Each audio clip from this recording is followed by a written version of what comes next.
క్షమా ప్రార్థన. మీ శరీరంలోని ప్రతి కణానికి కూడా ఇదే వర్తిస్తుంది. మీ శరీరంలోని ప్రతి కణం గురించి ఆలోచించండి. అవి మీలో భాగం. మీ అన్న, అక్క లేదా చెల్లెలులాగా మీలో భాగంగా ఉన్నాయి. కణాలన్నీ చాలా కష్టపడుతున్నాయి. మనం వాటిని చాలా కష్టపెట్టాము. వాటికి ఎన్నో నష్టాలు కలిగించాం.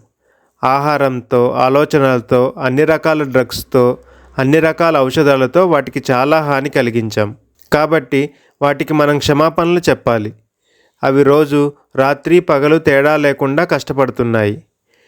మీ హృదయం, మీ కాలేయం, మీ మూత్రపిండాలు, మీ ప్రతి అవయవం, మీ ప్రతి కణం అంత కష్టపడి పనిచేస్తుంది. మీ మెదడులో కణాలు కూడా మిమ్మల్ని బతికించడానికి, అన్ని చెడు పదార్థాలను బయటకు పంపడానికి పనిచేస్తున్నాయి. అందువల్ల మనం చేస్తున్న తప్పులన్నింటికీ క్షమాపణలు చెప్పడం మన బాధ్యత, మన కర్తవ్యం. కణమా, నువ్వు నా అవయవాలను, చివరికి నన్నే తయారు చేస్తావు. నీవే నా ఉనికి.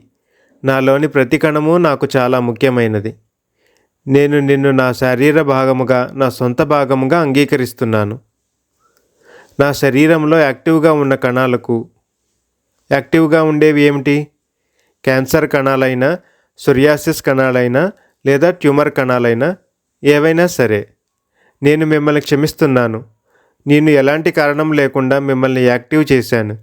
అందుకు నన్ను క్షమించండి. మీరు నాకు చేసే హానికి కూడా నేను మిమ్మల్ని క్షమిస్తున్నాను. మీరు క్షమాపణలు అడగండి, అంతా చక్కబడుతుంది. భగవంతుని ప్రేమ, ఆశీస్సులు మీతో ఉండుగాక. దయచేసి ప్రశాంతంగా ఉండండి. భూమాతతో అనుసంధానమై ఉండండి. నేను దీన్ని మనస్ఫూర్తిగా అంగీకరిస్తున్నాను. క్యాన్సర్, ట్యూమర్, సోరియాసిస్, పులిపుర్లు వంటి తీవ్రమైన సమస్యలున్న అందరూ దీన్ని చదవవచ్చు.